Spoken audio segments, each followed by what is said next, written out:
పెడచెవిని పెట్టకమ్మా హృదయంలో.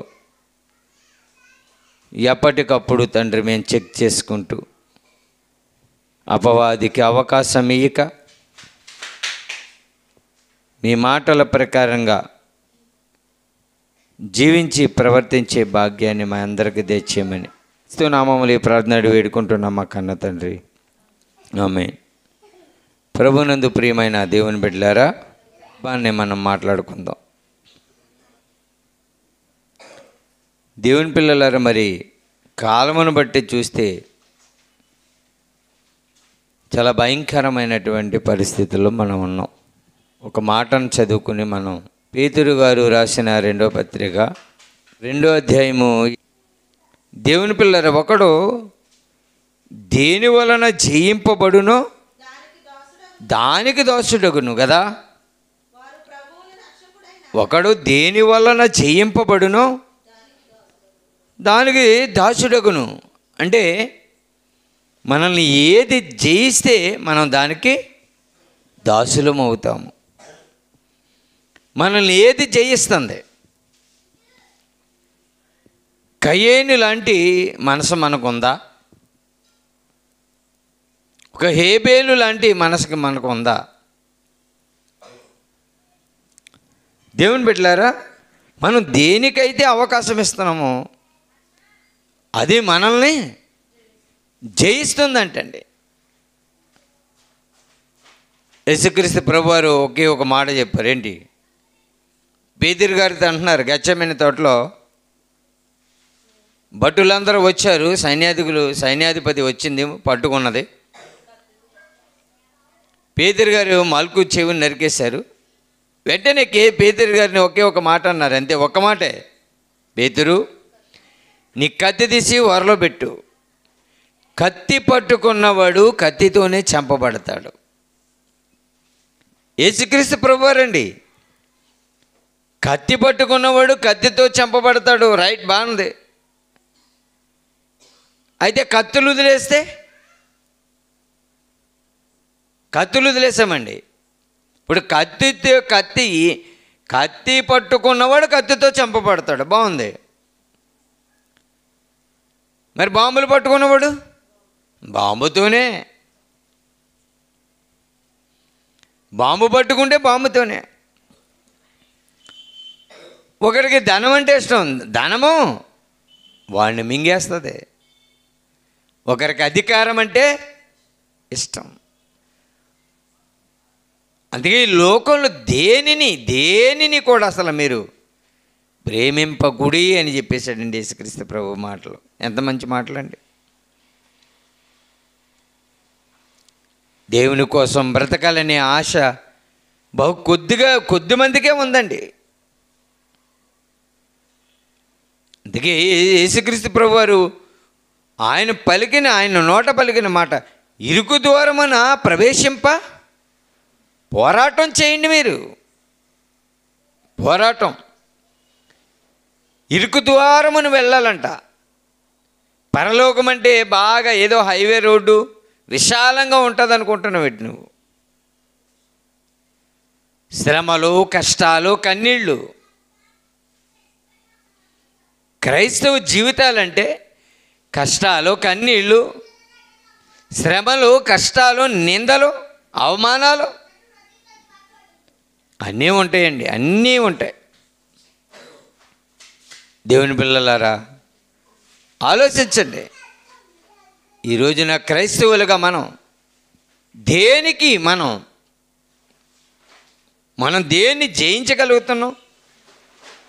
అందుకని పేతురు గారు ఏమంటున్నారు? ఒకడు దేని వలన జయింపబడునో దానికి దాసుడైపోతాడు. అంతే. నేను డబ్బు బాగా సంపాదించాను, నువ్వు డబ్బు బాగా సంపాదించానన్న మాట వాస్తవం. కానీ నువ్వు డబ్బుకి దాసుడు అయిపోయావు. అది నీ యజమానుడైపోయింది. ఈరోజు కరెన్సీ రంగురంగు నోట్లు అండి. ఇండియాలో ఏమంటాం? రూపాయి అంటాం. ఏమండి? ఒక దేశంలో డాలర్ అంటారు, ఒక దేశంలో దేనారం అంటారు, ఒక దేశంలో రూబుల్స్ అంటారు.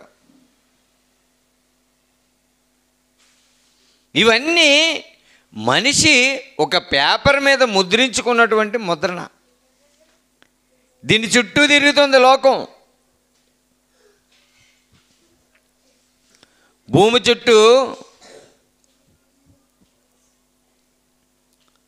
భూమి తన చుట్టూ తాను తిరుగుచు సూర్యుని చుట్టూ తిరుగుతుంది అన్నట్టుగా, ఏమంటే ఈ ప్రకృతి కదలడానికి, ఈ ప్రకృతి చక్రం కదులుతున్నట్టుగా ఈరోజు ఈ ప్రపంచ మనుషులందరూ కూడా దేవుని చుట్టూ, బైబిల్ చుట్టూ తిరగవలసిన మనుషులు ఎవరి చుట్టూ తిరుగుతున్నారండి? ధనం చుట్టూ తిరుగుతున్నారండి. దేవుని పిల్లారా, బాగా ఆలోచించండి. భక్తులేమీ కోరుకోలేదండి, భక్తులేం కోరుకోలేదు. దానియేలు గారు ఉన్నారండి, బబులోను చెరకు వెళ్ళిపోయారు. చెరకు వెళ్ళిపోయినప్పుడు రాజుకు ఒక కల వచ్చింది. ఆ కలభావం చెప్పేవాళ్ళు ఆ రాజ్యంలో ఎవరు లేరు. ఆ కలభావం ఎవరు చెప్పారు? దానియేలు గారు చెప్పారు. దానియేలు గారిని చెప్పినందుకు నెబుకద్నెజరు ఏం చేశాడు? తన రాజ్యంలో అధికారాన్ని ఇచ్చాడండి. రాజ్యంలో అధికారాన్ని ఇస్తే బాగా డబ్బు సంపాదించాడా? బాగా డబ్బు సంపాదించాడా దానియేలు గారు? బాగా భక్తి సంపాదించాడా? భక్తి దేనికి చెడవలేదండి. ఆయన ఒక పెద్ద స్టాచ్యూని నిలబెట్టారు. దానికి అందరూ నమస్కరించాలంట. దానికి అందరూ నమస్కరించాలి. రాజశాసనం అది. దానియేలు గారు ఏమీ అలా జడిసి ఆయన ఏం కాదు. సింహాల భూమిలో వేసేస్తే భయం ఆయనకి ఏం భయం లేదండి ఆయనకి. వీళ్ళు అనుకుంటున్నారు అంతే, రాజశాసనం రాయించాము, చంపించేద్దాము, ఎలాగా దొరికేస్తాడు దానియేలు. దేవుడు ప్రార్థన చేయకుండా ఉండలేడు. బలహీనతని క్యాచ్ చేసుకుంది సాతాను. బలహీనతను ఏం చేసిందండి? మన బలహీనతలో దెయ్యానికి ఎలాగుంటే ఏంటండి? అవకాశం మనం ఇస్తున్నాం. ఎప్పుడైతే బలహీనత చూసిందో వెంటనే వచ్చేస్తుందండి. యేసుక్రీస్తు ప్రభువారు ఏం చేస్తున్నారండి? 40 దినాలు అరణ్యానికి వెళ్ళిపోయాడు. ఇదే సందందుకు ఉంది అంతేనండి. ఇదే టైం. మరలా మనకి ప్రభు ఎక్కడ దొరకడం, దొరికితే అవకాశం లేదు. ఇవ్వడక ఈ 40 దినాలలోనే పట్టుకోవాలనుకున్నదండి ప్రభువుని. వచ్చిందా? నీకు ఆకలేస్తుందా అని అడిగింది. ఈ రాళ్ళు అంటే ఈ రాళ్ళని రొట్టెలుగా చేయగలడా యేసుక్రీస్తు ప్రభువారు? అది ఎవరికి తెలుసు? దెయ్యానికి తెలిసింది. మనకు ప్రతిదానికి అల్ప విశ్వాసమే మంది. ప్రతిదానికి అల్ప విశ్వాసమే. యేసుక్రీస్తు ప్రభువారు పక్కనుంటే సముద్రంలో అలలు రేగుతుంటే శిష్యులు ఏమన్నారండి? ప్రభువా, నీకు చింత లేదా? మేము నశించిపోతున్నాము. ప్రభు పక్కనున్నా సరే ఎంత బలహీనత ఆలోచించండి దేవుని పిల్లలారా. మనం దేనికి దాసులం? దేనికి దాసులం అండి మనం ఎవరో తెలుసండి? మనం ప్రభువు దాసులం మాత్రమే. ప్రభువుకి దాసులమండి. ప్రభువు పని చేయాలి, మనం పరిచారం చేయాలి, పని చేయాలి. సాతాను ఎంత కుయుక్తి చేత ఎంతమందిని అయిపోతున్నామో దానిని బట్టి మనపై విజయం చేయిస్తుందండి. ఎవరు? సాతాను. ఊజీ దేశంలో ఒక గొప్ప భక్తిపరుడు ఉన్నాడండి, మనకు అందరికీ తెలుసు, యోబు గారు. వచ్చిందా? ఎలా వచ్చింది ఆయన దగ్గరికి? ఏమండి, ఎలా వచ్చింది? దెయ్యం ఎలా వస్తుందండి మన దగ్గరికి? దెయ్యం ఏమో ఆత్మ, మన దగ్గరికి ఎలా వస్తుంది? ఎలా వస్తుందండి? చూద్దామండి. యోబు గ్రంథం, యోబు గ్రంథము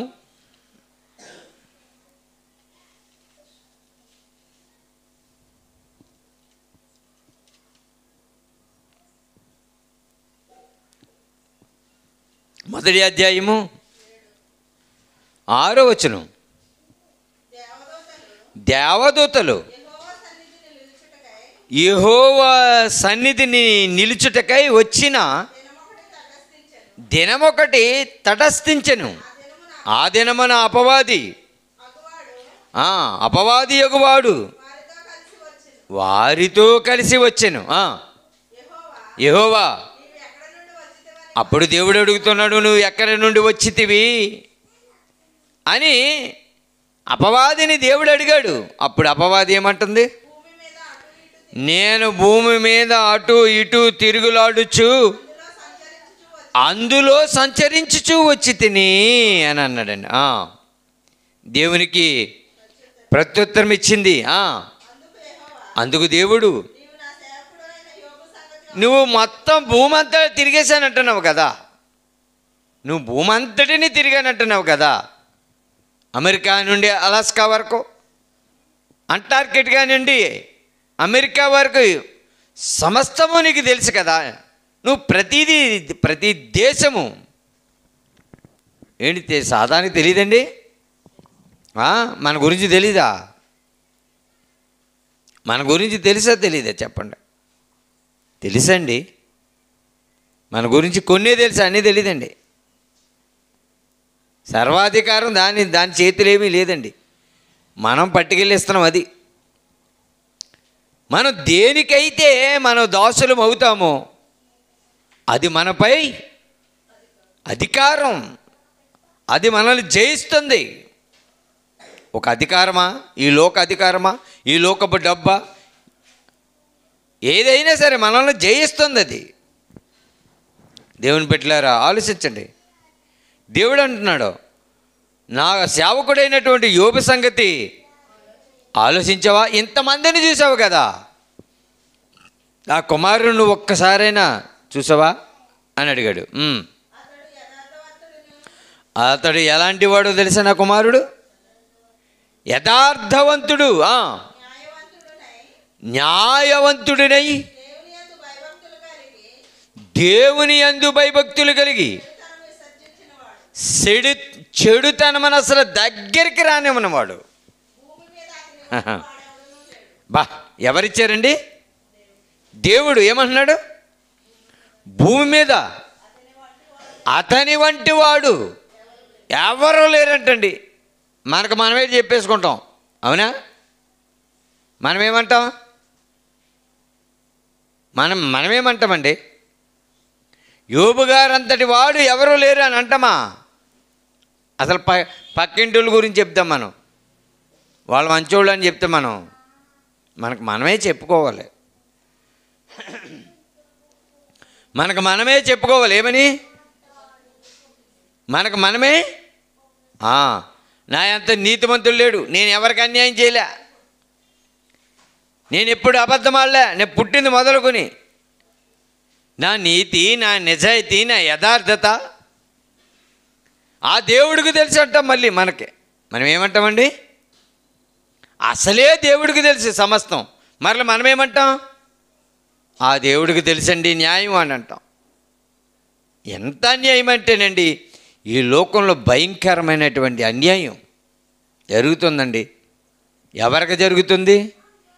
మనుషులకి మధ్యన అన్యాయం జరుగుతుంది, దేవునికి మనుషులకి మధ్యన అన్యాయం జరుగుతుంది.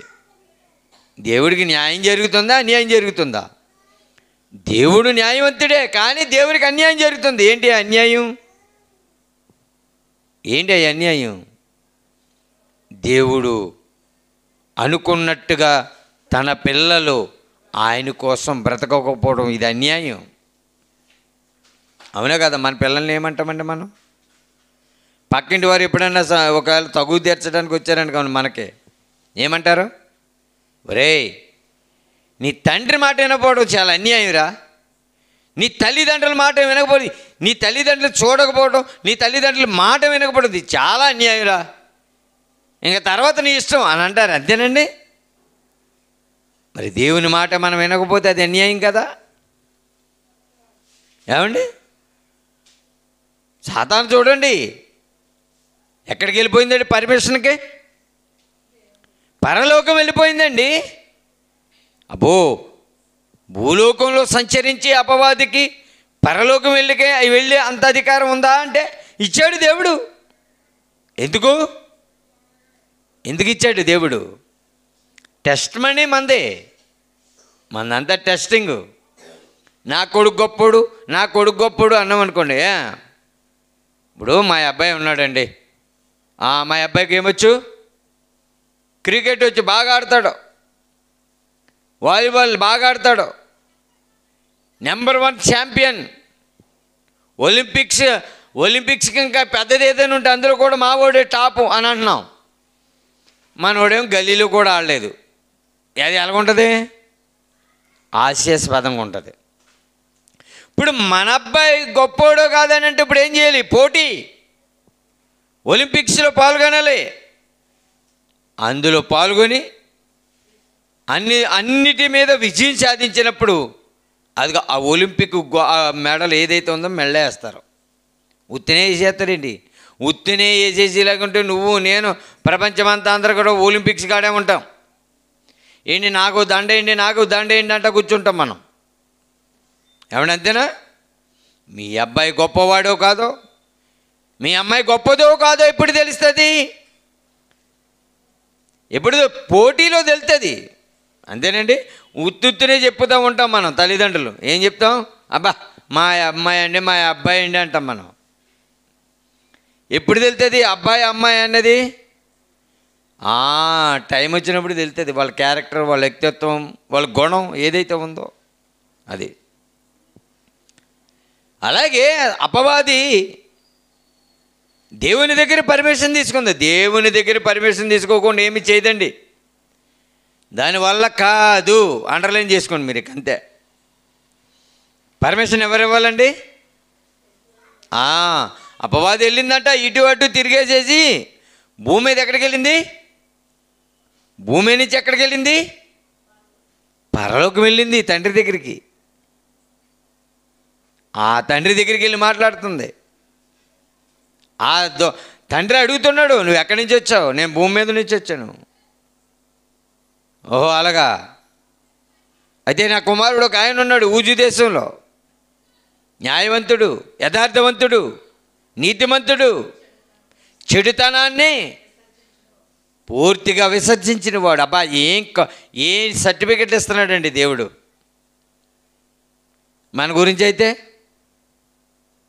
ఒకవేళ దేవుణ్ణి ఇప్పుడే అడుగుదాం, దేవా యోబు గారికి మంచి సర్టిఫికెట్ ఇచ్చావు, ఇప్పుడు ఉన్న బలంగా నాకేం సర్టిఫికెట్ ఇస్తావు అని ఒకవేళ మనం అడిగితే కనుక, నువ్వా అన్యాయస్తుడు, దుర్మార్గుడు, దౌర్భాగ్యుడు, ఇవన్నీ మనయే, నువ్వు ద్రోహివి, నీ అంత భయం లేనివాడు ఎవడో లేడు, ఇయే చెప్తాడండి మన కోసమైతే దేవుడు. కానీ యోబు గారి గురించి చూసారు ఎంత బాగా చెప్తున్నాడు దేవుడు. అలాంటి ఆయన గురించి చెబుతూ, అతడు చెడుతనమును విసర్జించిన వాడు, భూమి మీద అతని వంటి వాడు ఎవడను లేడు అన్నదండి. అంతే. ఎవరన్నారు? దేవుడు అన్నాడండి, కన్న తండ్రి. అంతే. సాతానికి ఏమొచ్చిందండి? సాతానికి ఏమొచ్చింది? వెంటనే కుళ్ళు అంటారు కదా, అది వచ్చేసిందండి. నీ కొడుకు గురించి నువ్వు చెప్పుకుంటే సర్లే, నీ కొడుకు గురించి నువ్వు చెప్పుకుంటే, నీ కొడుకు గురించి నువ్వు గొప్ప చెప్పుకుంటే సరిపోద్దేంటి? నాకు పర్మిషన్ కావాలి. అతను ఊరకయ్యే దేవుని యందు భయభక్తులు కలవాడయ్యనా? నీవు అతనికి, అతని ఇంటి వారికిని, అతనికి కలిగిన సమస్తమునకు చుట్టూ నువ్వు కంచె పాడేసావు కాబట్టి కుదురుతలేదు, కంచెది అని అన్నాడు అంతే. ఇంతకీ కంచె అంటే ఏంటి? ఏంటి ఆ కాపుదాలు ఏంటి? దేవుని మాట అండి. ఈ యోబు గ్రంథం గురించి కాంట్రవర్సీలు చాలా ఉన్నాయండి. ఇది ఎప్పుడు రాయబడింది? ఎస్తేరు గ్రంథం చూసారా మీరు? యోబు గ్రంథం ముందు ఏముంటుంది? ఎస్తేరు ఉంటుంది. యోబు తర్వాత ఏముంటుంది? ఆది. కీర్తన తర్వాత ఏముంటుంది? సామెతల తర్వాత ఏముంటుంది? ప్రసంగి తర్వాత ఏముంటుంది? పరమగీతం తర్వాత ఏముంటుంది? ఆది. చూసారా? గ్రంథాలు కూడా మనకి మైండ్లో ఉండాలండి, కంఠస్థం చేయాలి. ఏమండి? ప్రకటన గ్రంథం 5వ అధ్యాయము అని అన్నాం అనుకోండి, వీడు పరమగీతాలు ఎదుగుతూ ఉంటాడు ఒకసారి. ఎందుకని? అది పాయే ఇది పాయే కదా. అది పాయ ఇది పాయ అని ఏం చేస్తాడు? ఇక్కడ ఎదపోయి అక్కడ ఎదుగుతాడు, అక్కడ ఎదపోయి ఇక్కడ ఎదుగుతాడు. ఒకసారి పక్క వాళ్ళని కాకేసి ఏం చెప్పారు, ఎంత అధ్యాయం ఎంత అని అడుగుతూ ఉంటాం కదా. పరమగీతం అంటే ఇలాగా మొదటి అధ్యాయం 2వ వచనం ఏదో చెప్తాం కదా. అది ఎక్కడ ఉంటుంది అంటే మనం ఎప్పుడన్నా మావి పుస్తకాల పేర్లు మనకు అవసరమా? ఊళ్ళో వార్తలన్నీ మనకే కావాలి. దేవుని వార్త ఎవరికి అవసరం లేదండి. దేవుని పిల్లలారా ఆలోచిస్తున్నారా? ఈ యోబు గ్రంథము క్రీస్తుకు పూర్వం ఇది సుమారుగా 1400 సంవత్సరాల కాలంలో రాయబడింది అని చాలామంది, మరి ఇందులో కాంట్రవర్సీలు ఉంది చాలా. కొంతమంది ఏమో ఇలా అంటున్నారు, కొంతమంది అలా అంటున్నారు. కానీ క్రీస్తుకు పూర్వం జరిగిన విషయం ఇది అంతా. దీనికి ఎవిడెన్స్లు ఉండవు. కొంత మేరకు మనం మాట్లాడుతున్నాం. ఇంకా బైబిల్ చాలా ఉన్నాయి ఆధారాలతో కూడినవి. దేవుని పిల్లలారా ఆలోచిస్తున్నారా? కంచె వేసేసింది. దేవుడు వేసాడంట కంచె. దేనికి వేసాడు? ఏమండి? నీవు అతనికి, అతని ఇంటి వారికి, అతనికి కలిగిన సమస్తమునకును చుట్టూ కంచె వేసేసావు. నువ్వు అలా కంచె వేసేస్తే ఎలాగా? అలా కంచె వేస్తే ఇంకెవరేం చేస్తారు? నీవే కంచె వేసావు అంటే దేవుడు కంచె వేస్తే అది కంచె తీయడం ఎవరి వల్ల కాదు. ఈ మాట ఎవరు చెప్తున్నారు? దేవుడే కంచె వేస్తే ఆ కంచెని తీయలేరని ఎవరు చెప్తున్నారు? యోబు గారు చెప్తేలే. ఎవరు చెప్తున్నారు? అపవాది చెప్పింది. తెలిసిందండి?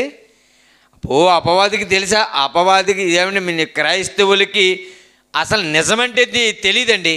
కానీ సాతానికి నిజం తెలుసు, సత్యము తెలుసు, దేవుడు తెలుసు, పరలోకం తెలుసు, పాతాళలోకం తెలుసు, అగ్నిగుండాలు తెలుసు, సుడిగుండాలు తెలుసు, అన్నీ తెలుసండి దానికి. మనకి ఏమీ తెలుసుకోం. మనం ఏం తెలుసుకుంటాం? కొన్ని మాత్రమే తెలుసుకుంటాం. మనది గ్రామం, ఆ గ్రామం వరకు ఆలోచిస్తాం. మన దేహం గురించి ఆలోచించాం. మన దేహంలో పుట్టే ఆ ఆలోచనల గురించి కూడా ఆలోచించమండి మనం. కానీ సాతాను చూసారా, ఇటు అటు తిరిగిలాడేసి వచ్చేసింది అంతేనండి. సాతాను దేవుడేమన్నాడండి? నా కుమారుడు యథార్థవంతుడు అన్నాడండి. కన్ను ఎవరి మీద పడింది? దేవుని కన్ను యోబు గారి మీద పడింది. అంతే. ఎప్పుడైతే నా కొడుకు సూపర్ హీరో అని అన్నాడో వెంటనే సాతాను కన్ను ఎవరి మీద పడిపోయింది? యోబు మీద పడిపోయింది. అంతే. పర్మిషన్ అర్జెంటుగా, అసలు నాకు చాలా అర్జెంటుగా పర్మిషన్ కావాలని అడిగేసిందండి. అంతే. దేవుడు ఇవ్వలేదు అనుకోండి, అక్కడ పర్మిషన్ ఇవ్వలేదు అనుకోండి, అప్పుడు ఏమంటది అపవాది? చాలే చుట్టూ కంచేసేసి ఫినిషింగ్ కట్టేసావా, గోడ కట్టేసావా, గూట్లో పెట్టావా?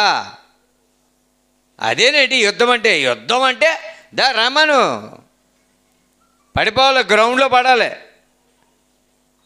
అప్పుడు నీ కుమారుడు నేను బలబలాలు తేల్చుకోవాలి. యుద్ధం అంటే అది. అబ్బా పోటీ, ఈ రేసులో గెలవాలి. అపవాది దెబ్బకు యోబు గారు బలైపోయారు తెలుసండి. కోడత ఎలాగుంటుందో తెలుసండి, చాలా భయంకరమైన పరిస్థితి అండి దేవుని బిడ్డలారా. కానీ యోబు గారు ఎక్కడైనా దానికి దాసుడైనట్టుగా ఎక్కడైనా ఉందా? పేతురు గారు రాసిన పత్రికలు ఏం చదువుకున్నాం మనం ఇందాక? చదవండి, పేతురు గారు రాసినటువంటి 2వ పత్రిక 2వ అధ్యాయము.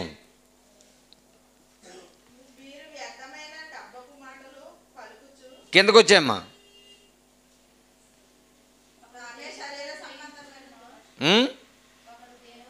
అది ఒకడు దేని వలన జయింపబడును దానికి దాసుడు. ఇప్పుడు యోబు గారు దేన్ని జయించాడు? బా ఏంటి యోబు గారి కష్టాలు ఏంటి? మన కష్టం అసలు నువ్వు కష్టమని అనొద్దు. అసలు యోబు గారి కష్టం 100% కష్టపడితే మన కష్టం ఎంతో చెప్పనండి. మన కష్టం ఎంతో చెప్పనా?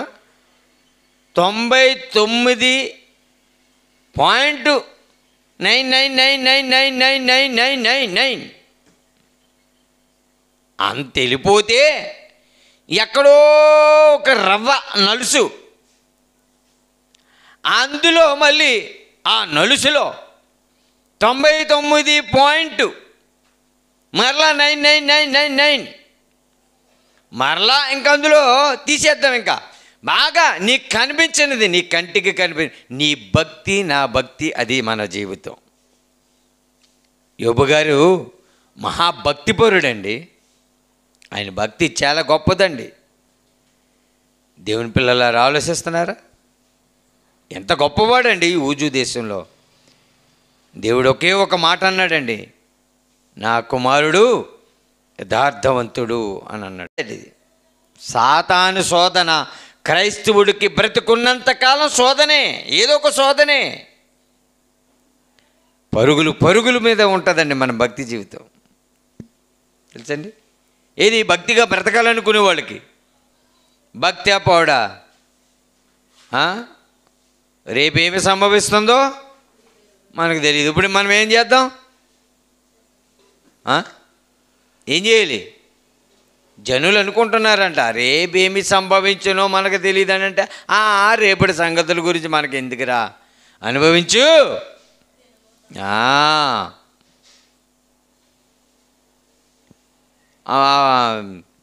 2000 సంవత్సరంలోనండి యుగాంతం అయిపోతుంది. ఏదో నక్షత్రాలు ఏదో పడిపోతుంది, ఏదో దాని పేరేంటిది, 2000 ఇప్పుడు నక్షత్రం ఏదో పడుతుంది. 2012 యుగాంతం, అది కాదు ముందు ఏదో నక్షత్రం ఏదో పడిపోతుంది, గ్లోబలా ఏంటిది, ఏదో మొత్తం మీద పడిపోతుంది. ఇంకే బాబు ఈ భూమి అంతా నాశనం అయిపోద్ది, ఇంకేమీ లేదు అనేటప్పటికి ఎవడికున్నదాడి తింటాం మొదలెట్టారు. ఏడవడం లేదు బాబోయ్, ప్రమాదం వచ్చేస్తుంది, ఏడుపు లేదు, తినేసి చచ్చిపోతామన్నారు. ఏంటండి ఈ లోకం, మాయదారి లోకం. చచ్చిపోయే ముందు కూడా తినేసి చచ్చిపోవాలంట. తినకపోతే చావేట్రా బాబు నాయన. దేవుని పిల్లలు ఆలోచిస్తున్నారా? డాక్టర్ గారు అంటారు, ఏమంటారు? ముదురు ఇక డాక్టర్ గారు ఏమంటారు? ఫైనల్ కోటే అంటారు, అమ్మా ఈ కోడి మాంసం తినొద్దు, ఈ మేక మాంసం తినొద్దు, అది వద్దు, ఇది వద్దు, బీరకాయ వేపిడెట్టుకో, కది చారు తాగు, కది పెరిగేసుకో, పలానా టైంకి తిను, జాగ్రత్త అని అన్నాడంటే నువ్వు బ్రతికినట్టే. ఫైనల్గా ఒకటే అంటాడు డాక్టర్ గారు, ఏదైనా పెట్టేచ్చండి, ఏదైనా పెట్టేకపోయి ఏం చేస్తారు? అరగదు, వీడికి చావు గ్యారంటీ. ఇంకేదైనా పెట్టకపోతే ఏం చేస్తారు? పెట్టింది ఏమైనా పోనీ అరుగుద్దా? ఈడేదో బెంబతో తింటమే కానీ అది కడుపులో ఉంటుంది, ఇటు చచ్చిపోతాడు అంతే. ఆ కడుపులోదే ఉంటుంది అంతే. దేవుని బిడ్డలారా, మన బ్రతుకు మన జీవితాలు అయ్యి ఏమండి యుగాంతం అయిపోతుందిరా. ఓ పక్క నుంచి ప్రకృతి విరుచుకుపడుతుంది, నాశనాలు వచ్చేస్తున్నాయి. దేవుని యందు భయభక్తులు కలిగి బ్రతకండ్రా నాయన బాబు అని దేవుడు బ్రతిమాలి చెప్తుంటే దేవుని దీర్ఘశాంతం మనుషులు కలుగుందంటే సులువుగా సునాయాసనంగా మనుషులు హృదయాలకి పట్టనట్టుగా బ్రతుకుతుంది నేడున్న సమాజం. దేవుని బిడ్డలారా, ఆలోచిస్తున్నారా? ఒకనాడు యోబుకు ఉందే పరీక్ష, ఒకనాడు యేసుక్రీస్తు ప్రభువారికి ఉందే పరీక్ష, ఒకనాడు ఇశ్రాయేలు ప్రజలను పరిపాలించినటువంటి మోషేకుంది పరీక్ష. అపవాది ఎవ్వరిని విడిచిపెట్టలేదు తెలుసండి. మోషే గారిని ఏమనుకుందండి? 2 సంవత్సరాల పిల్లల్ని ఫరో శాసనం వచ్చింది ఏమని? చంపేమని. ఎందుకు? నాయకుడైపోతాడో. ఎవరికి? ఇశ్రాయేలీల ప్రజలకు నాయకుడవుతాడు, విడిపించేది ఇతడే. పెద్దయ్యకే వేయడం ఎందుకు, ఇప్పుడే వేసేస్తే వదిలిపోద్ది అనుకున్నది ఎవరో? అపవాది జారీ చేసింది, ఓ ముద్ర జారీ చేసింది, ఓ శాసనం జారీ చేసింది. ఏంటి? 2 సంవత్సరాల పిల్లల్ని వధించేయండి అన్నది అంతే. సేమ్ అదే స్టోరీ. మరలా 100 సంవత్సరాలు గడిచిపోయిన తర్వాత మరలా ఎక్కడ? యేసు ప్రభువారు పుట్టారు. ఈయనుంటే ఆనాడు మోసే కణానికి నడిపించాడు కదా, ఈయనైతే పరమ కణానికి నడిపిస్తాడు. అసలు ఈయన మొట్టమొదటి వేసేస్తే వదిలిపోద్ది, మొక్కగా ఉన్నదప్పుడు తుంచిపడైతే వదిలిపోద్ది అనుకుని ప్లాన్ వేసిందండి. ఎవరో? అపవాది. యేసుక్రీస్తుని ప్రభువుని శోధించింది, మోషేని శోధించింది, యోబుని శోధించినటువంటి సాతాను నిన్ను నన్ను శోధించదా? శోధించదండి. ఈ సాతాను అంటే అంత చిన్నదా? అపవాది అంటే అంత చిన్నదా నీ దృష్టిలో? దేవుని బిడ్డలారా, ఆలోచిస్తున్నారా? నువ్వు దేనివల్ల జయింపబడతావో నువ్వు దానికి దాసుడు. దేని వలన జయింపబడ్డాం మనం? క్రీస్తు చేత జయింపబడితే మనం క్రీస్తుకి దాసులం. అపవాది చేత మనం జయింపబడితే అపవాదికే దాసులం మనం. అపవాది దాసులంటే పాపానికి దాసులం మనం, పాపానికి దాసులం మనం. దేవుని బిడ్డలారా, ఆలోచించండి. యోబు గారు చూడండి ఎంత నలిగిపోయాడండి ఆయన. నువ్వేట వాళ్ళందరికి ఇంటికి ఆయన సమస్తానికి కంచి వేస్తే ఇప్పుడు వెళ్ళి నన్ను చేయమంటే నేనేం చేయగలుగుతానయ్యా? సమస్తాన్ని తీసే అన్నదంతే. నిష్కారణంగా బలైపోయాడు తెలుసండి యోబు గారు. అదిగో తీస్తానని తీసానన్నాడంతే. రయ్యమని ఒక్క కన్ను మూసి తెరిచేలాగా పరలోకం నుండి టక్ మన కిందకు వచ్చేసిందంతే. ఈరోజు నీకు నాకు లేదా పరీక్ష? నీకు నాకు లేదా ఆ పోరాటం? యోబు గ్రంథము 7వ అధ్యాయం 1వ వచనం. యోబు గ్రంథము 7వ అధ్యాయం 1వ వచనం. భూమి మీద నరుని కాలము, బాగా వినండి, నరుని కాలము, యుద్ధకాలం అంటే ఏంటి? యుద్ధకాలం ఏంటి? దేనితో యుద్ధం మంది? దేనితో మన యుద్ధం? అపవాది సాతానుతో మన యుద్ధం. ఏంటి యుద్ధం? ఇక్కడ అంతరంగంలో జరుగుతున్నటువంటి యుద్ధం. ఎక్కడ జరుగుతుంది యుద్ధం? హృదయంలో జరుగుతుంది, అంతరంగంలో జరుగుతుంది. దానిపై మన యుద్ధం, పోరాటం. దేవుని పిల్లలారా, సాతానికి దాసులమయ్యామా? అది మన మీద ఏలుబడి చేస్తుంది, అది మనల్ని జయిస్తుంది. దేవుని బిడ్డలారా, యోబు గారి కష్టాల గురించి చెప్పుకోవడానికి అన్నిన్ని కష్టాలు కదండి. ఏమైపోయిందండి చూడండి. ఆయనకు వచ్చిన కష్టం ఏంటి చూద్దాం.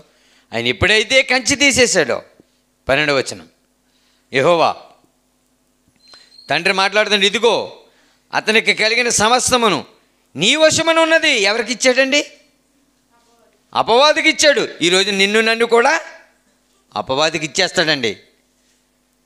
అపవాదికి ఇస్తాడు. దానితో మనం యుద్ధం, దాని మీద మనం జయించాలి.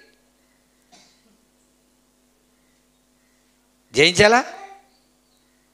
జయించాలి. దేవుని బిడ్డలారా ఆలోచించండి. అతనికి మాత్రము ఏ హాని చేయకూడదని అపవాదికి సెలవియ్యగా వాడు యెహోవా సన్నిధి నుండి బయలు వచ్చేసాడు. అంతే, రయ్యమని వచ్చేసాడు. అంతే, రయ్యమని పరలోకం నుండి భూలోకానికి రయ్యమని ర్యాకెట్లోకి వచ్చేసాడండి. అంతేనండి. వచ్చేసి ఏం చేశాడు? చదవండి. ఒక దినమున యోబు కుమారులను కుమార్తెలను తమ అన్న ఇంట భోజనము చేయుచు ద్రాక్షారసము పానము చేయుచుండగా ఒక దూత అతని యొద్దకు వచ్చి ఎద్దులు నాగలి దున్నుచు గాడిదలు వాటి సమీపమున మేయుచుండగా శబాయీలు వాటి మీద పడి వాటిని పట్టుకుని పోయారు. ఏం పట్టుకుని పోయారు? ఎద్దులు, గాడిదలు. ఏమండి? చూడండి ఎలాగుందో చూడండి. ఫస్ట్ దెబ్బ ఎక్కడ కొట్టిందండి? అసలు సాతానికి పర్మిషన్ ఇవ్వడం ఎప్పుడు? అది పరలోకం నుండి భూమి మీదకి రావడం ఎప్పుడు? ఆ శాబాయిముల ఆ మనసులోకి వెళ్ళిపోవడం ఎప్పుడు? వాళ్ళని ప్రేరేపించడం ఎప్పుడు? అది రావడం, వాళ్ళందరూ రావడం ఎప్పుడు? ఈ ఎద్దుల్ని గాడిదల్ని తోలుకెళ్ళిపోవడం ఎప్పుడు జరిగిపోయినాయండి బాబు ఇవన్నీ కూడాను. చూసారే? అంటే వెంటనే ఎంత ఫాస్ట్గా జరిగిపోతుందో. అంటే సాతాను ఎలా పనిచేస్తుందండి? ఎమర్జెన్సీగా టకామని చేసేస్తుందండి. పని చేసుకుంటూ వెళ్ళిపోతుంది అది. అందులో ఆ పనిలో, సాతాను చేసే పనిలో నువ్వు నేను కూడా ఉన్నాము. గుర్తుపెట్టుకో, రాసేసుకో ఈ రోజు నుంచి. నువ్వు నేను కూడా ఉన్నాము. అందుకే మనం సాతాను తంత్రములను ఎరగని వారము కాము అని అన్నాడు. సాతాను తంత్రాలు తెలుసా మనకే? తెలుసా లేదా? తెలుసండి మనకి, దేవుని బిడ్డలారా. ఏమండి? తర్వాత ఖడ్గముతో పనివారిని హతము చేసిరి. జరిగినది నీకు తెలియజేటుకు నేనొక్కడనే తప్పించుకుని వచ్చి ఉన్నానని యోబు గారితో మాట్లాడుతున్నాడు. అతను ఇంకాను మాట్లాడుచుండగా మరి ఒకడు వచ్చేసాడు వెనకాల. ఏమని? ముందోడు చెప్పాడు. ఏమని? నీ ఎద్దులు, నీ గాడిదలు ఎత్తుకుపోయారు, శాబాయిములు ఎత్తుకుపోయారు అన్నాడు. ఆడ అలాగే చెప్తున్నాడు ఒకడు వచ్చి. ఈలోపు ఇంకొకడు వచ్చేసాడు. ఏమని? అతడు ఇంకా మాట్లాడుచుండగా మరి ఒకడు వచ్చి దేవుని అగ్ని ఆకాశము నుండి పడి గొర్రెలను పనివారిని రగులు పెట్టి కాల్చివేసెను. దానిని నీకు తెలియజేయటకు నేనొక్కడనే తప్పించుకున్నానని మరి ఒకడు చెప్తున్నాడు. దేవుని బిడ్డలారా, ఇక్కడ ఏముందండి? దేవుని అగ్ని అంటండి. ఏమండి? పర్మిషన్ ఎవరికి ఇచ్చారండి? దేవుడు అపవాదికి ఇచ్చాడు. మరి అగ్ని బాణాలు ఎవరు వేయాలి? అపవాది వేసాడు. అపవాది వేయాలి. మరి ఎవరు వేసినట్టుంది? ఇక్కడ దేవుడు వేసినట్టుంది. మరి ఇప్పుడు దేవుడే పంపించి దేవుడే వేసాడా? అయితే బైబిల్ కరెక్ట్ కాదు అని అన్నారు చాలామంది. ఒరే చిట్టికన్నా, మేము చెప్తాం కదా, బైబిల్ తెలిసిన వాళ్ళ దగ్గర మాట్లాడాలి. పర్మిషన్ ఇచ్చాడు కదా సాతానికి. సాతాను ఏం చేసింది? దేవుడు ఏ అధికారాన్ని అయితే ఇచ్చాడో ఆ అధికారంతో ఎవరో మనసును ప్రేరేపించి తగలబెట్టేసింది. అంతేనండి. దేవుని అగ్ని ఆకాశము నుండి పడి గొర్రెలను పనివారిని రగులు పెట్టి కాల్చేయటం ఏంటండి? అంటే దేవుడు నిప్పంటిచ్చాడా? అగ్గిపెట్టి ఎలా తీసిరా అని ఏదైనా అడవినట్టు అంటించాడా? సాతాను యొక్క ఆలోచన మీకు అర్థం కావాలి. అది అధికారం ఎవరిది? దేవునిది. అంటే దేవుడు ఏమిచ్చాడు? నేను అగ్నేసి చేస్తాను, నువ్వు నాకు పర్మిషన్ ఇస్తున్నావా లేదా, ఇచ్చాను వెళ్ళు అని అన్నాడు అంతే. వెంటనే సాతాను ఏం చేసింది? పర్మిషన్ తీసుకుని వచ్చేసింది. వచ్చేసిందా? వచ్చేసింది. వచ్చేసి ఏం చేసింది ఏమండి? ఆ అగ్ని ఆకాశము నుండి పడి గొర్రెలను పనివారిని రగులబెట్టి కాల్చి వేసేసిందంటండి. దానిని నీకు తెలియజేయటకు నేనొక్కడే తప్పించుకొని వచ్చాను. ఇది రెండో ఓడిది. అతడు ఇంకా మాటలాడుచుండగా అబ్బబ్బబ్బబ్బ ఒకడెనకాల ఒకడో గొర్రెలు చచ్చిపోని, ఎద్దులు చచ్చిపోని, గాడిదలు చచ్చిపోని, ఇంకా కల్దీలు 3 సమూహములుగా వచ్చి ఒంటెల మీద పడి వాటిని కొనిపోయి ఖడ్గము చేత పనివారిని చంపిరి. ఇప్పుడు ఒంటెలు కూడా పోనియి. అతడు ఇంకా మాట్లాడుచుండగా మరొకడు వచ్చేసాడు.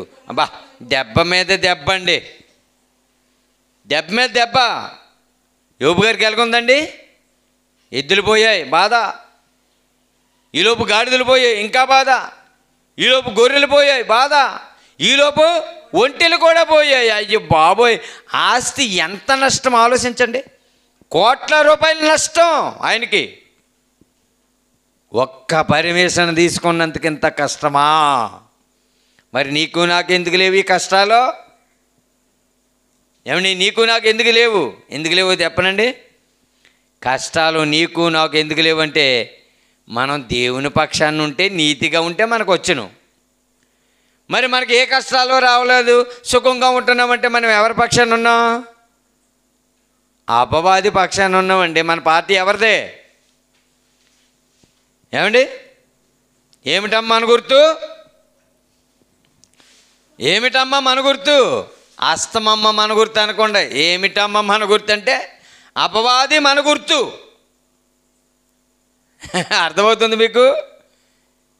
ఈ గుర్తులండి. అది కదా, గొడవలు, అల్లర్లు, కొట్టుకోవడాలు, తిట్టుకోవడాలు, నరుక్కోవడాలు, మనుషుల మధ్యలో గొడవలు, దేశానికి మధ్యన యుద్ధాలు, ఇవన్నీ గుర్తులే కదా.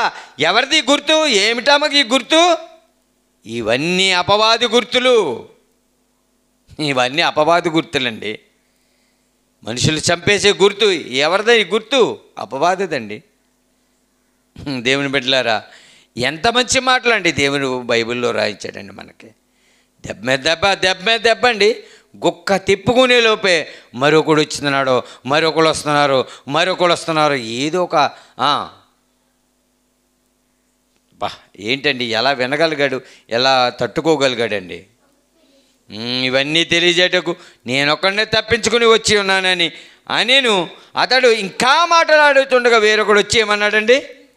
ఇప్పుడు గుండు జల్లుమనేలాగా పిడుగులాంటి వార్త ఒకటి చెప్తున్నాడు. ఏమని? నీ కుమార్తెలు తమ అన్న ఇంట భోజనము చేయించు, ద్రాక్షారసం పానము చేయించుండగా గొప్ప సుడిగాలి. గొప్ప సుడిగాలి రావడానికి పర్మిషన్ తీసుకుందా సాతాను? దేవుడు పంపించాడా? దేవుడు పంపించాడు. ఎప్పుడు? సాతాను పర్మిషన్ తీసుకున్నప్పుడు. ఏం పరీక్షలండి ఈ పరీక్షలు! ఎంత భయంకరమైన పరిస్థితులండి బాబు. ఇలాంటి పరీక్ష మనక. ఓ పూట కూడు లేకపోతేనే యాసావు లాంటి మనసు వచ్చేస్తుంది మనకు, అవునా కదా? ఒక పూట కూటి కోసం తన జ్యేష్ఠత్వపు హక్కును అమ్ముకున్నట్టు యాసావు లాంటి భ్రష్టుడైనటువంటి, వ్యభిచారి అయినటువంటి నీలో ఉన్నాడే చూసుకోవాలని బైబిల్ చెప్తుందండి. చూసారా? యాసావు దేనికి దాసుడైపోయాడండి? ఏదో కూరక, చిక్కిడికాయ కూరక. పోనీ అది ఏమైనా లేడి మాసం, అది దిప్పు మాసం, అది చిక్కిడికాయలకే. అవునండి, చిక్కిడికాయలకేనండి. ఒక్కొక్కరు చూడండి, ఫంక్షన్ కాడ మొక్క అయిపోతే అసలు అయ్యి బాబోయ్, అసలు ఎంత రాద్ధాంతమో తెలుసండి. లేటుగా పెడితే భోజనాలు ఎలాగ ఉంటుందండి? చాలండి ప్రార్థన, నువ్వు ఆపవయ్యా బాబా ప్రార్థన. అందుకే పాస్టర్లకి మైకులు ఇవ్వకూడదు అసలు. టైం ఎంతైంది? 1 గంటకు భోజనాలు పెడతావా? ఎప్పటికి పెడతావు? ఎప్పుడు తింటారో? ఏమైపోద్ది వాళ్ళ ఆరోగ్యం? ఎన్ని ఆలోచించేసినట్టు వాళ్ళ మీద ప్రేమ ఉన్నట్టుగా మాట్లాడేస్తారండి. భోజనం టైంకి పెట్టాలి కదా అంటారు. మరి నువ్వు దేవుని కోసం చక్కగా బ్రతకాలి కదా. దేవుని పిల్లలారు ఎలా చెప్పుకుంటూ పోతే ఎన్ని మాటలండి. పిడుగులాంటి వార్త అండి, గుండె బ్రద్దలైపోయే మాట అండి. అగ్ని పర్వతం బద్దలైనట్టుగా అగ్ని లావ బయటకు వచ్చినట్లుగా ఏంటండి యోబు గారు ఎలా తట్టుకున్నాడు అనిపిస్తుందండి మనకి. ఒక బిడ్డ చనిపోతే గుండెలు బాదుకుంటాం మనం,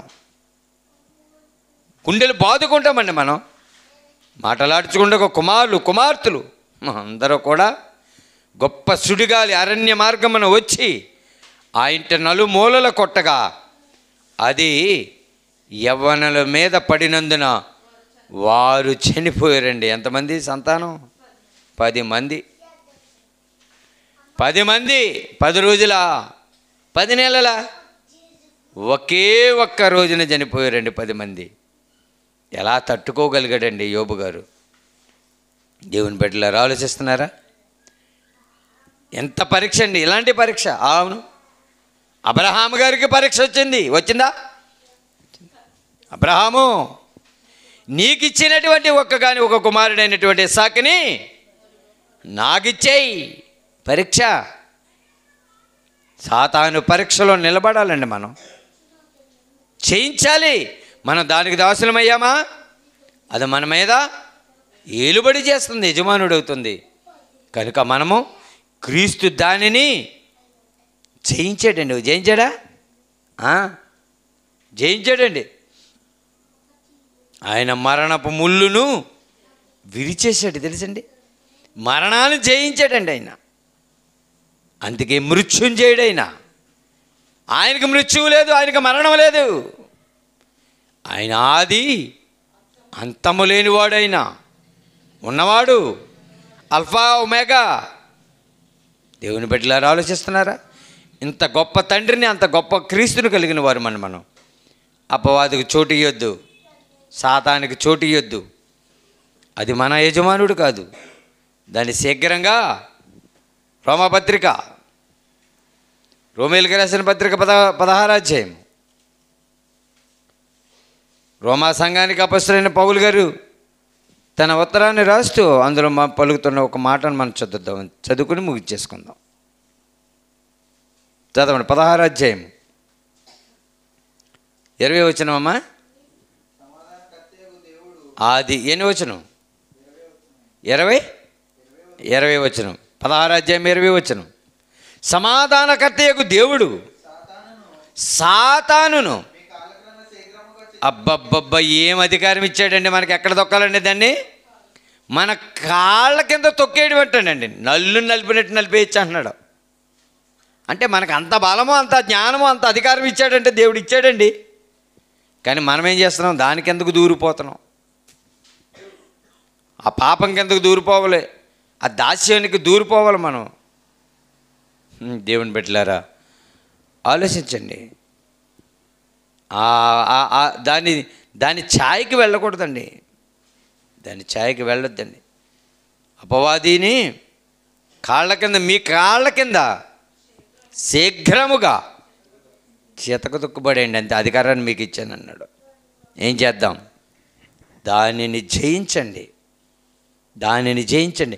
శరీర కోర్కులను జయించండి, పరలోకానికి మార్గం వేసుకోండి. యేసుక్రీస్తు ప్రభువారు తన శరీరాన్ని జయించారు, అన్నిటినీ జయించాడు. ఎంత గొప్ప తండ్రి మనకి ఉన్నాడండి ఈ లోకంలో. కనుక దేవుని పిల్లరా, విన్న మీరు ఏసావులాగా ఉండొద్దు, అబ్రహాము గారి విశ్వాసంలో నిలబడండి. దేవుని బిడ్డలారా ఆలోచించండి. ఒక యేసుక్రీస్తు ప్రభులాగా. యేసుక్రీస్తు ప్రభుని సాతాను శోధించిందా? దానిపై విజయం సాధించాడు. మనల్ని శోధిస్తుంది. యోబు గారి కంటే మనకు కష్టాలు ఎక్కువ రాలే. యోబు గారిలాగా, యోబు గారి సహనం నీకు తెలుసా? ఏం సహనం అండి అయింది? ఏంటండి బాబా సహనం ఏంటి? ఆ ఓర్పేటి అసలు అయ్యి బాబు మనం అయితే తట్టుకోలేమండి, నిజంగా గుండాకి చచ్చిపోతాం. ఆయనకున్న సహనం, ఆయనకున్న ఓర్పు. ఏమండి? పేతురు గారు రాసిన మొదటి పత్రికలు ఏమంటారు చూడండి. పేతురు గారు రాసినటువంటి 2వ పత్రిక మొదటి అధ్యాయము 5వ వచనం. ఈ కారణము చేతనే మీ మట్టుకు మీరు జాగ్రత్త, పూర్ణ జాగ్రత్త గలవారై మీ విశ్వాసమునందు సద్గుణమును అంటే సత్యముతో కూడినటువంటి గుణం. నీ పనికిమాల గుణం కాదు కావాల్సింది. ఇటు బుద్ధి మంచిదే కానీ ఇటు గుణం మంచిది కాదు, చెడ్డదని అంటారు. మన భాషలో చెప్పాలంటే ఇటు బుద్ధి మంచిదే కానీ ఇటు గుణం గుడిసేటిదంట. మరి అదేంటో మరి మనకు తెలదు. ఏమండి సద్గుణమునందు జ్ఞానము. నీకు సద్గుణం ఉందనుకోండి, సత్యముతో కూడిన గుణం ఉందనుకోండి, నీకు జ్ఞానం వస్తుంది. ఆ జ్ఞానం ఉండడం వల్ల నీకు ఆశా నిగ్రహం అనేది వస్తుంది. ఆ ఆశా నిగ్రహం నీకుంటే ఆ ఆశా నిగ్రహమునందు అబ్బబ్బబ్బా సహనం వచ్చేస్తుంది అంటండి. సహనమునందు భక్తి. ఈ భక్తి రావడానికి ఇన్ని క్వాలిఫికేషన్స్ ఉండాలి. ఇవన్నీ దాటుకుంటూ వెళ్తే నువ్వు భక్తిలోకి వెళ్తావు. ఇవన్నీ దాటేసామండి మనం. మన ఊళ్ళో అసలు పూర్ణ జాగ్రత్త అంతా మన దగ్గరే ఉంటుంది. ఏం జాగ్రత్త? డబ్బు జాగ్రత్త, ప్రయాణంలో జాగ్రత్త, బంగారం జాగ్రత్త, ఇల్లు జాగ్రత్త. ఏమండి ప్రయాణంలో అమ్మా వెళ్ళొస్తాను, జాగ్రత్తగా వెళ్ళిరమ్మా, జాగ్రత్త. స్కూల్కి పిల్లలు వెళ్ళేటప్పుడు జాగ్రత్తనైనా. బిడ్డలేమో తల్లిదండ్రులకి అమ్మ బాయ్ జాగ్రత్త. అందరూ జాగ్రత్తలే, అందరు జాగ్రత్తలు చెప్పుకుంటున్నారు. దేవుడు ఏం చెప్పాడో తెలుసండి? పూర్ణ జాగ్రత్త గలవారై అని. చూసారా, సంపూర్ణంగా జాగ్రత్తగా ఉండాలంటండి. దేని గురించి జాగ్రత్తగా ఉండాలి? ప్రమాదం ఉంది కనుక. ఏ ప్రమాదం ఉంది? సాతాను ఉంది కదా, అది మిమ్మల్ని మామూలుగా బాల్ ఆట ఆడదు, చడుగుడు ఆడేస్తుంది. ఏదనుకుంటున్నారు? బాల్ ఇక్కడ ధరితా 4 గదుల్లో బాల్ తంతే ఎక్కడికి వెళ్తుంది చెప్పండి? 4 గదులు కట్టామండి. ఆ ఒక గది ఉంది, గదికి 4 గోడలు ఉన్నాయి. ఆ గోడలో బాల్ ఆట ఆడుతున్నాం మనం. బాల్ పాట్మెంట్ దాన్ని ఎక్కడికి వెళ్తుంది? అది తిరిగి మళ్ళీ అక్కడికి వస్తుంది. నువ్వు ఎన్ని 100 సార్లు చదివినా అక్కడ వస్తుంది. అలాగే మన బ్రతుకులు ఎన్నిసార్లు సాతాను 4 గోడల మధ్యన బంధించి తన్నుతుంటే మనం ఎక్కడ పడుతున్నాం? వెళ్ళి సాతాను కాళ్ళ దగ్గరే. అది తన్నుతూ మనం మళ్ళీ అక్కడికి వెళ్తామే. తప్పించుకోవడానికి నీకు అవకాశం లేదు. తప్పించుకోవాలి అని అంటే కనుక ఇదిగో రక్షకునిలోకి రావాలి, ప్రభువులోకి రావాలి. ఆయనే విడుదల కలిగించి. ఇదిగో లోపల ఎవడున్నాడు? అపవాది ఉండి మనల్ని బౌలాట కింద తంతున్నాడా? ఏ గోడకి వెళ్ళినా ఆడి కాళ్ళ దగ్గరికి వస్తుంది. అంతేనండి. 4 గోడలకి ఏ గోడకు తగిలినా ఆడి కాళ్ళ దగ్గరికి మళ్ళీ తంతాడాడు. ఇప్పుడేం చేయాలండి? అప్పుడు ఆ గోడలకి, ఆ గదికి బయట ఒక ఆయన ఉన్నాడు. ఎవరైనా? యేసుక్రీస్తు ప్రభువారు. ఆయన తలుపు కొడుతున్నాడంట. సాతాను గొడవ నీకెందుకు? ఆడి కాళ్ళ దగ్గరికి వెళ్ళి తన్నించుకుంటావు ఎందుకు? నువ్వు టక్మని వచ్చి తలుపు తీయచ్చు కదా. నువ్వు తలుపు తీసావా ఆయన వచ్చేస్తాడు అంతే. వెంటనే వచ్చాడా ఈడు చచ్చాడే. ఏది మనం అవకాశం ఎక్కడిస్తున్నామండి? ఇవ్వడం లేదు. ఇన్ని క్వాలిఫికేషన్స్ ఉంటే మనకే భక్తి అని వస్తుంది. ఈ భక్తి రావడానికి చాలా కష్టం. యోబు గారికి ఉన్న సహనం కావాలి, యోబు గారికి ఉన్న ఓర్పు కావాలి, యోబు గారికి ఉన్న సద్గుణం కావాలి, యోబు గారికి ఉన్న ఆశా నిగ్రహం కావాలి. వీటన్నిటిని నువ్వు పొందుకుంటే అప్పుడు లాస్ట్లో వస్తుంది ఏంటి? భక్తి. ఆ భక్తితో అయిపోయింది నీ జీవితం? అవలే. భక్తి ఉంటే చాలదో పరలోకానికి. మరి ఏముండాలి?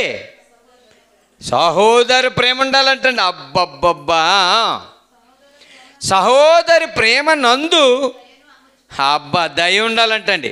దయ మనకు అసలు ఉండదండి. ఎవరైనా 100 రూపాయలు అడిగితేనే ఇంట్లో ఉన్నా, పెట్లో ఉన్నా, జేబులో ఉన్నా ఎవరికి అసలు లేవు. దయ అంటే ఏంటో తెలుసండి? దయ అంటే ఇచ్చేది. అంతేనండి. దయ అంటే ఇచ్చేదండి. దయ పుచ్చుకునేది. దయకి 2 గుణాలు ఉంటాయండి, ఒకటే గుణం ఉండదు. దయ ఉండడం వల్ల ఇస్తారు. ఇచ్చేది దయ. దేవుడు ఇచ్చాడే లేదా మనకి? అబ్బా ఎంత దయామయుడండి. రక్షణ ఇచ్చాడు, మారు మనసు ఇచ్చాడు, దేవునిలో నడిపించాడు, సంఘంలో స్థిరపరిచాడు, దేవునిలో మనం ఎదగడానికి అవకాశం ఇచ్చాడండి. ఇంత గొప్ప దేవుణ్ణి కలిగి ఉన్నామండి మనం. కనుక దేవుని బిడ్డలారా, సాతాను కాళ్ళ దగ్గర బాలులాగా ఉండొద్దు మనం. అలా చెయ్యి అందిస్తే చాలు, యేసుక్రీస్తు ప్రభు లోపలికి వస్తాడు. లోపలికి ఆయన వచ్చాడా, ఇడి చచ్చాడా, అది. కనుక దేవుని బిడ్డలారా, దేవుని మన హృదయంలో, ప్రభువును మన హృదయంలో భద్రం చేసుకోండి. అటు ధన్యత దేవుడు మనకి దయచేయను గాక. తలలోంచని ప్రార్థన చేసుకుందాం.